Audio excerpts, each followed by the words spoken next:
Victor Hugo, Les Orientales, 1829.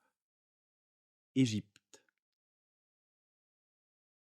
L'Égypte. Elle étalait toute blonde d'épis ses champs bariolés comme un riche tapis, plaine que des plaines prolongent.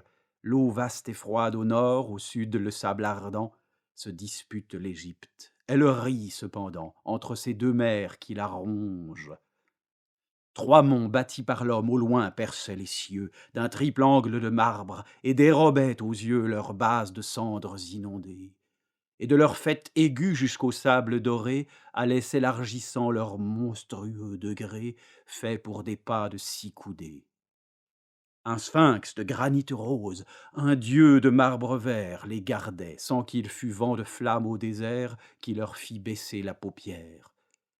Des vaisseaux aux flancs larges entraient dans un grand port. Une ville géante, assise sur le bord, baignait dans l'eau ses pieds de pierre. On entendait mugir le simoun meurtrier, et sur les cailloux blancs les écailles crier sous le ventre des crocodiles. Les obélisques gris s'élançaient d'un seul jet. Comme une peau de tigre, au couchant s'allongeait le Nil jaune, tacheté d'îles. L'astre roi se couchait, calme, à l'abri du vent. La mer réfléchissait ce globe d'or vivant, ce monde, âme et flambeau d'une autre. Et dans le ciel rougeâtre et dans les flots vermeils, venir au devant l'un de l'autre. Où faut-il s'arrêter dit la nuée encore. Cherche dit une voix dont trembla le tabord.